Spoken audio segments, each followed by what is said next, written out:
From leftover Halloween candy to extra helpings at Thanksgiving and right into gingerbread cookies and holiday spirits, these few months can really throw our healthy habits off track.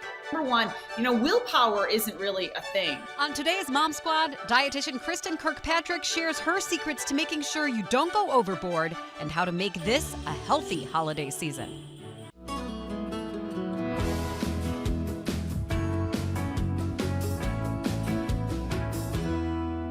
Hi, everyone. Thanks for joining us here on Mom Squad, the show where we talk all things parenting. I'm Maureen Kyle, and this episode is for all of us who are working hard to stay healthy and stay out of stretchy pants because we've already overdosed on the candy that our kids brought into the house for trick-or-treating, and you can practically smell the pies in the oven for Thanksgiving at this point. It's really hard to stay on track, especially when the weeks surrounding the holidays are filled with parties, events, and some traditions like the cookie baking or drinks with friends. So in a minute, we will get advice from Cleveland Clinic dietitian Kristin Kirkpatrick. You know her. She's on national media shows all the time.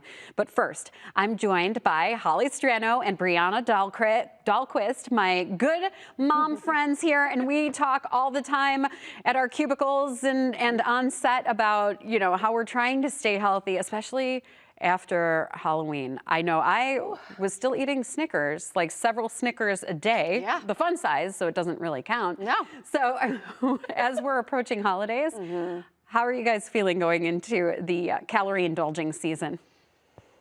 I'm going first. Ready to go. Okay. Well, I just saw your eye roll. So go. I'm trying to do well, but it doesn't just seem to be working for me because a Snicker a day, a little Reese's, and just everything I can find. It's bad, at this point because you have those goals in mind, but then the temptation. Right. And you know what I do too? I sit there and say, life is short. It's the holidays. I'm just being really honest with you all. Like I really do. I feel like I'm half Italian and half Hungarian, so I have so much tradition in my family, and it's everything from nut and poppy seed rolls to butter cookies. And so when those things are around, I kind of just give myself grace and say, okay, this is what it's going to be. Some days are more moderation than others, but some days I'm literally having cookies for breakfast. And the parties and all that leading up to it too, I just say it's the one time of the year. Right. It's the excitement surrounding it. Because there's a lot of traditions, and food is part of the tradition and part of the family gatherings, and it's part of what we look forward to, especially with Thanksgiving, and then you have Christmas, Hanukkah, everything right afterwards. But I guess this episode is for all of us who then in January go, I never want to see another cookie in my life. It gets to that point. It does get to that point. Yeah, it does, which is the good news. And for people who are really struggling, sometimes this time of year, you have that thought process of going, oh my gosh, how am I going to stay on track? So we're going to talk about all of it and how we do stay on track or how we do indulge and where we give ourselves grace. We're going to talk about that in just a minute. But first, here's my interview with Kristin Kirkpatrick. So it's funny because we're right out of Halloween and I had to do the easy way of donating candy. I brought it here into the newsroom and just had to get rid of it because even though I promised myself I am not going to eat this holiday or this Halloween candy, there I was eating like Snickers for breakfast, Snickers for lunch, M&Ms for dinner.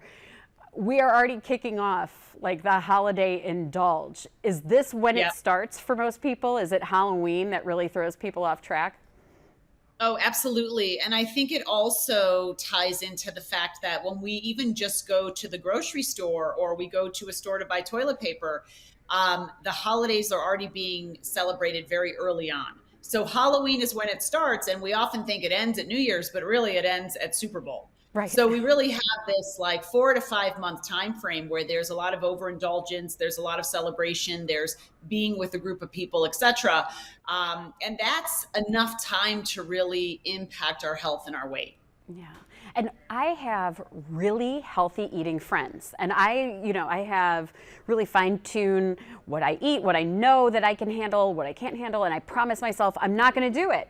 And I know that I'm not alone. Even my healthiest eating friends said, I've just been eating candy bars for lunch and I can't stop. So we make ourselves these promises and then we can't stick to it. So my question to you is it possible to make yourself these promises and then stick to it?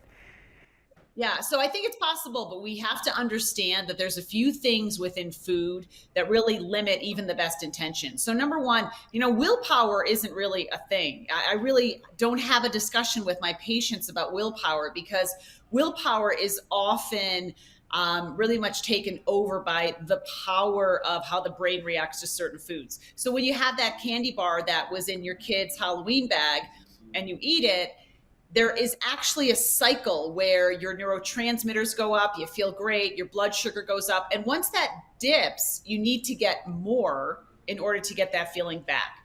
So it's unrealistic for us to say, okay, I'm only going to have one bar if we have the option of having 15 bars in front of us, right? So as long as the food is there, we're most likely we're going to have it, or the drink, right? It's kind of like pick your poison. Yeah. So it's possible, but I think we need to recognize that.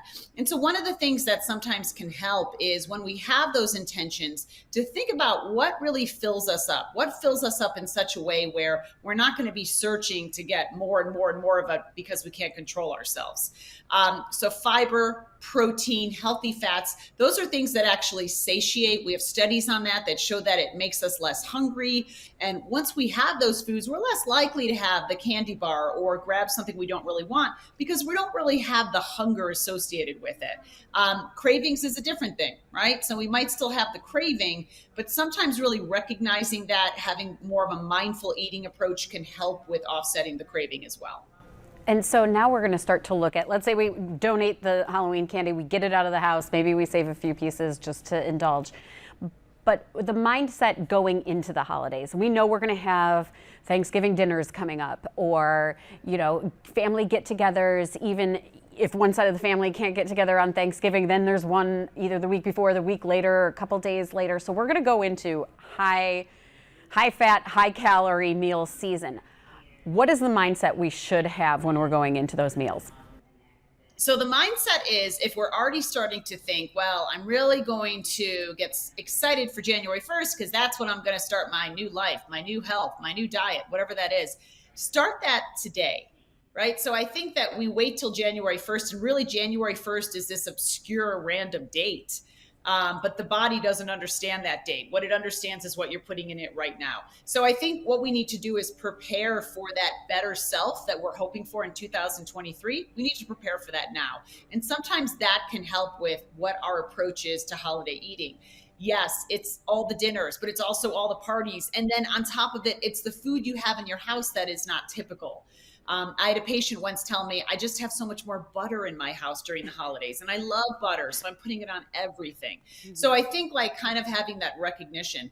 The other thing to think about is we don't really like to associate depriving ourselves during the holidays. People don't like that approach. So instead of depriving, think about maybe just going into portions instead. So, okay, I'm going to sit down to Thanksgiving dinner. I really want to have everything. So if I want to have everything, I'm going to have a little bit of everything versus I just want the turkey and the mashed potatoes. Then I can bump up the portions a little bit more. Yeah. So I think this whole concept of well, I got to be good doesn't work. Because again, the power of food and the company we are with, we eat about 40% more when we're in a group than when we're sitting alone at our kitchen table.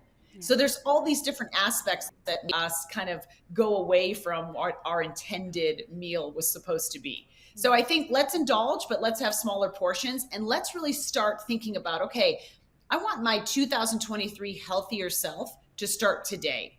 I don't want it to start on January 1st. And really that mindset really does help jumpstart better habits. I also feel like a big problem is even if I want to go into a Thanksgiving meal or a party with good intentions, the menu is sometimes out of my hands. So maybe I'm bringing one side dish, or I'm the one in charge of turkey and everybody else is bringing the sides. And sometimes the options in front of you, you don't know how much butter the other person's used, or maybe that these dishes aren't the healthiest. How do you take a look at the spread and make the right choices and make sure that if you want to be good, you can stay on track? Yeah, so I love what you had just said. I think bringing something is one really good tip that you can give to people. Hey, if I'm going to bring roasted Brussels sprouts, and I know I love roasted Brussels sprouts, I'm going to bring that. I know there's going to be an option for me. But the other tip is to really look at where there is color. And so outside of something like cranberry sauce that's going to be loaded with sugar, usually things that have abundant color are going to be things that are going to give us some nutrient density. So I understand that sometimes that comes packaged in fat and sugar, like the cranberries is a great example, or a sweet potato casserole, but maybe thinking of just bringing some roasted sweet potatoes, or thinking about offering for your host, hey, when I get there, can I make some of the different options that we're going to have for veggies? Having some roasted Brussels sprouts is a great example, or some asparagus, or whatever it is that you enjoy, and then start with that. So again, if we start with things that have the most fiber first, it fills us up. It makes us really less likely to overeat, versus if we start with, I'm going to have a bunch of rolls with butter, that doesn't fill us up. It's the opposite. So we go through that cycle of very high blood sugar, insulin, those neurotransmitters kicking in. I feel great. And then we need to get that back, almost like a drug. So we need to have more bread. We need to have more sugar. So really starting with nutrient density kind of sets the path right in terms of what decisions you're going to make. And then the other option here is to focus most on the lean protein. So usually if you think about Thanksgiving dinner, or really any holiday dinner, turkey or a lean source of protein is always going to be a great option. That protein is going to fill you up. You're not going to get a whole bunch of additives to it. I mean, people season their turkey, but they're usually not injecting sugar in it, that's for sure. And so that's another great option to look at that. And I cannot say this enough. The alcohol will definitely kill any best laid plan. So if you get to your Thanksgiving dinner at 4, you start drinking and dinner served at 6, well, even if you have great intentions, it's probably not going to stick, because you may have drank a little bit too much to really keep those intentions. So there's a lot of things that alcohol does in terms of keeping weight on, putting weight on, etc. But it really does derail any healthy eating plan during the holidays. I was going to ask about that, because then we get past Thanksgiving and then we're going into holiday party season. So alcohol, you walk in the door of whether the party's at a party center or somebody's house, the first thing is you have drinks and appetizers. What are the pitfalls? We already talked about alcohol, but are there any other pitfalls that we run into, any other calorie bombs that we need to watch out for when it comes to those parties? Yeah, I think when it comes to those parties, anything that's going to be, super, super high in fat, anything that's going to be like a cream-based type of thing, those are going to be really problematic, not because fat is bad for us, but because fat has 9 calories per gram. So if we're thinking, okay, I really don't want to go out of control, that's one way to think about it.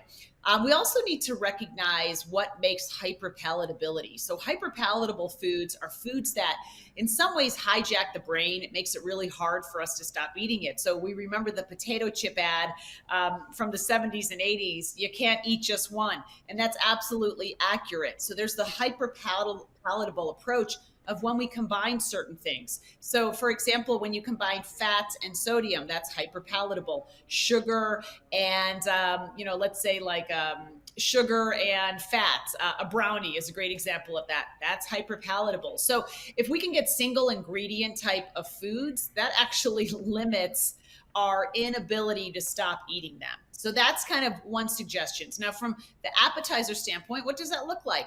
Well, if there's a dip with some carrots, maybe some hummus and carrots, that might be what you approach first, versus something like a little toast that has a whole bunch of red meat and a lot of cream and things like that, right? So again, starting it off correctly, and even looking at it as, okay, I'm going to see what the meal is, and that's going to determine how much of the appetizer I'm going to have. And from the alcohol standpoint, I have patients that say, well, I walk into a holiday party, I have a glass of wine. I don't want to be done for the night. I want to be able to hold that glass. So really maybe switching that up. So looking at, okay, I'm going to have about 6 to 7 ounces of white wine tonight, but I'm going to split it up into 4 or 5 different drinks by mixing it with seltzer water, right? So still having that opportunity where you can have a good time, you can have your drink, but you're not having 5 or 6 glasses of wine. right? So that's a big difference by just kind of splitting it up and mixing it with something else. Yeah.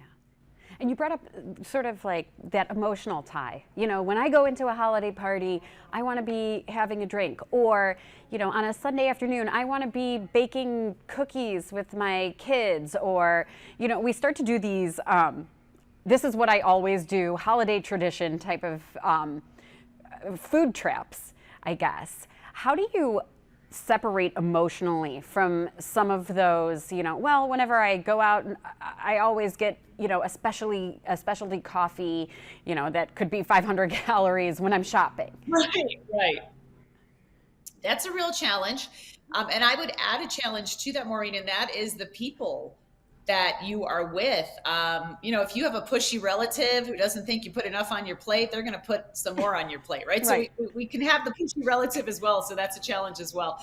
So I think we have to look at the combination of what we enjoy, right? I remember making cookies with my mom and really enjoying that and making that memory with my mom. And so we don't have to say, okay, we can't make cookies anymore because we all want to be healthy. But really kind of recognizing the fact that we are making a holiday memory here. This is more about the process of you and I being together, making something from scratch. There's a beauty in that. And really, it's a little bit less about the food. So maybe kind of giving yourself what I call to my patients a non-negotiable. I'm going to make these sugar cookies with my kid, and I'm going to eat one after, and it's going to be amazing, and I'm not going to feel guilt or shame. What I'm not going to do is eat all the dough while I'm rolling it, you know, and have a drink while that's happening. So again, like looking at this as what it is, which is making this wonderful holiday memory and taking out the food portion as the main center of importance, right? So I think like allowing ourselves to, let's say, indulge and have that in those moments is going to be important. And then really, how does that relate to the rest of the day? So am I making cookies on the same day where I'm going to a holiday party where every year there's just nothing but food and drink, right?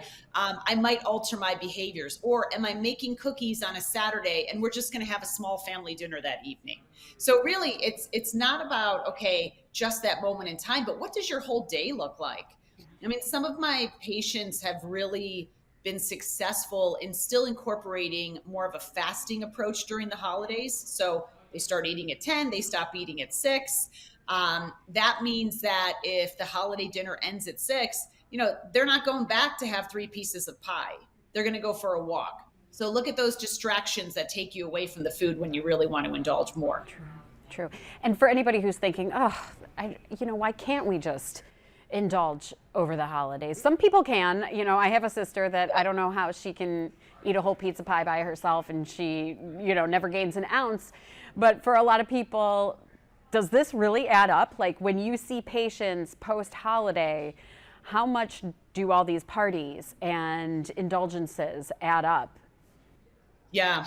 So when we look at the statistics, we look at the data here, on average, people gain a little bit over 1 pound. So we typically don't, you know, we're not gaining 10 pounds within the holidays for the most part, right? This is on average about 1 pound of weight. But what happens is we gain that pound every single solitary holiday season. And after 10 years of Halloween versus New Year's, that whole time frame, we put on 10 pounds. So it's kind of like the accumulation of it. It's also what it speaks to in terms of our overall goals. So I have patients that, you know, they can go to a party one night, indulge, have a great time. They're right on track the next day. Others, they go to that party, they get to the next day and they say, well, I was so bad last night, I might as well just enjoy the rest of the weekend. So I think a lot of it is your mind frame and looking at, okay, I'm going to enjoy Thanksgiving, right? I'm not going to be on a diet. I'm not going to limit. I'm just going to enjoy this time. If you are someone who can get right back on track with healthier eating the next day, then that's not going to be a problem. So really recognizing, what is my personality? Am I someone, when I fall off the wagon, I stay down for the next 2 months? Or when I fall off the wagon, do I pick it up, put it on my back and say, nope, I'm going to continue on with some healthy habits the next day? So really asking ourselves, what's our personality type? What can we handle? What can we not? And we all know the answer to that, right? I know when I walk into a party, what are some of the danger situations where I'm more likely to overeat, right? So like kind of recognizing that ahead of time and focusing on, again, the memory, the people, we focus so much on the food, and that's normal during the holidays because it's such a huge component. But if we make it a smaller component and just make it kind of like a side note to all the other things going on, we actually can get our eating under control. So really, she is one of my go-to people whenever it comes to talking about food and how to be realistic about how to approach your diet and how you're really actually going to stay on track. She threw a lot out at us. But do either of you have any tricks when you're going into those parties or those situations, or how you approach the holidays? Can I just be like, be honest, okay, 100% so I am transparent. the worst. So Yeah. what they tell you on Thanksgiving, like, and I love her. You know how Yes. much I love her. Yes. But I'm just going to be transparent. So you're supposed to eat breakfast on Thanksgiving. Yeah. It's probably the biggest day of the year where they're like, eat something. I don't. No? No, I 'Cause you don't. save Because I'm your- going to just pack it on. You Yeah. know, like I know what I'm walking into that day Yeah. at my mom and dad's. Yeah. I do. And I don't fill my plate with green beans. I fill it with mashed potatoes and stuffing and all those things that are my favorites. Tons of gravy. I mean, I do because it's that dinner that I love. So I don't want to eat all the colorful stuff. Yeah. And I've heard I both. like it, but I don't want to just feast on a green bean that day. True. And I've heard arguments both one green ways bean. of like, you know, I think people will tell you different things, different dietitians, different doctors, Yes. like eat breakfast so you're not going into the Starving. dinner I go starving, into and it so you starving. can control yourself. Yeah. Or if you know you're going to have that calorie bomb, Yeah. then I have heard, then like save your calorie count. Right. Why would I be So I've heard both starting my ways. day with, you know, eggs and bacon? Right. But the other thing is too, is in defense, my family, like it's not just the dinner. They put out cheese platters and there's stuff ahead of the dinner. The sneaky ones. Yes. And so like I'm having some stuff before dinner and I know this is all going to happen. Yeah. Brianna. My problem is that when I'm actually cooking this thing, yeah. I'm tasting everything one by one, and by the time that, you know, it boils down to it to put the spread all out, I've already had a sample of just about everything on the spread, okay? And that's my biggest problem. Yeah. because It's like we've I'm had a little dinner before the snacker. dinner. Yeah, I'm the Yes. snack girl. Right. You know what? And that's one day. Yeah. And one day is not going to throw you off No. track, is what anybody will tell you, but it's the leftovers. was just And gonna it's say. what Kristin mentioned in there is like some people just have the mentality of, well, I've already blown it. I'm just gonna. That's it. Too bad. January 2nd, I'm gonna get it all back on track. And Yeah. so I think that's where it gets sneaky. And we all say we're not going to do it, But we do it. but then we do. We do it. I do have some good days, I will say, and I feel like if there's structure and routine, so if I'm at work, for example, and I mean, we all, I think, love routine, then I'm more apt to not have a bad food day. Yes. As if I'm off during the holiday season and just home and there's, you know, Elf in the background. Yeah. And then I'm crying at a Santa scene and then I emotionally eat leftover mashed potatoes in the refrigerator. Yeah. I mean, that just happens. I think this time of the year is very emotional for me anyway, and that's what I wanted to bring up is I think there's some emotional eating that happens. 100%. You know what I mean? Yeah, because I mean, that's the cookies for breakfast. Yes. Yes, there's stress, there's extra stress, which doesn't help. And then you're getting a lot less sleep because maybe you're out to parties and Yeah. the alcohol, as she mentioned, you know, then that really throws us off track. Now, you guys tease me all the time. A little insight, like I'm the health nut of the Yes. newsroom. She's really good. Yes. I can One confirm. day I will be like Maureen. I want to be her But when it's I grow because up. I have never been able to, like, if I do get off track, the weight gain happens so easily for me. And I've never been the type that I can eat whatever I want. So I do Right. have to stay on track. And so when I go into those holiday parties, I told you guys my trick is that if I'm getting ready for a party, I do this for two reasons. I have a protein shake that's healthy as I'm getting ready to go out. So like where most people or maybe college me would have pre-gamed with a glass of wine as I'm Right. getting ready Like to go to putting a on the party. lipstick and sipping Right, on the sipping on drink. wine. I have that protein shake because two things happen. Either I go into that party starving and the appetizers are getting passed around and it's bacon wrapped everything or it's creamy dips Yeah. or it's something like that where I'm so hungry, I'm eating that first and then I go into the meal. Or I get busy talking and then I don't end up eating and I'm drinking because it's easy to talk and chit chat and socialize. As So you're I having make a sure that I eat something healthy before I even go into that situation. This is why you're smart. Yeah. Yes.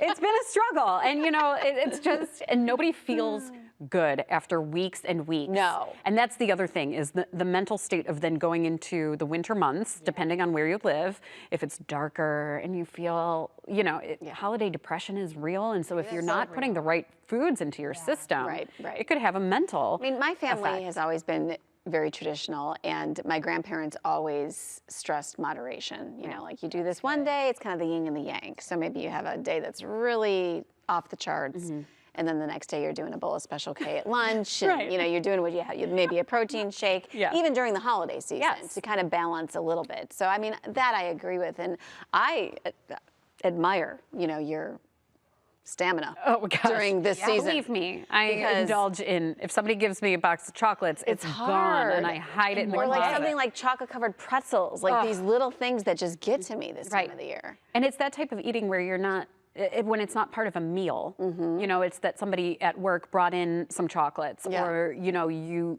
somebody's gifted you those cookies, which is lovely, but then it does add up because you don't count it into your day of eating. You think, oh gosh, I haven't eaten since lunch, but really you've had a couple of treats.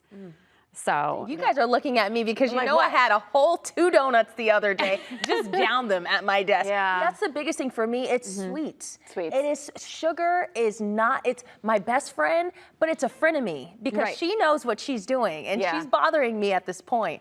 But sweets, oh my goodness. What you said earlier is so good in moderation.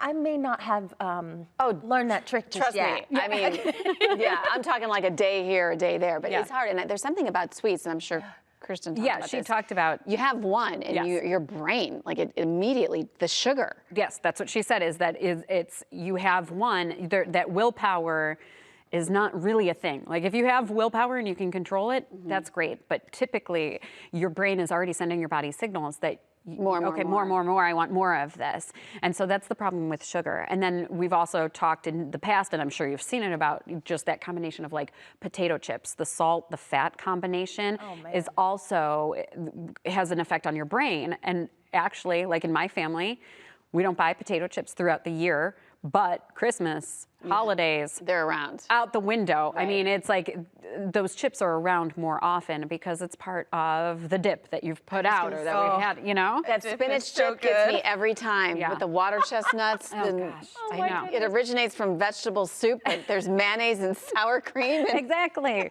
All the stuff. It's so good. Yeah. Well, the good news is, so there is a part 2 to this interview, because as I was talking to Kristin, I said, okay, well, we're all going to fall off the wagon. So in January, what is the best way to approach if weight loss is a goal of yours, or maybe you just feel like, wow, I really did it up at the holidays. So in a couple of weeks in January, we're going to revisit Kristin Kirkpatrick, dietitian with the Cleveland Clinic, to talk about the really very approachable ways to clean up the diet. And then also she lists her favorite diet. So before you start Googling fad diets or cutting complete food categories out of your diet. That's so hard to do. Listen to what she has to say too. She is great. So Brianna and Holly, thank you so much. May the force be with us. You know what? Fingers crossed. We'll all be eating cookies together at our desks, you know, sometime soon. Indulge, but if you're trying to stay on track, hopefully this helped you.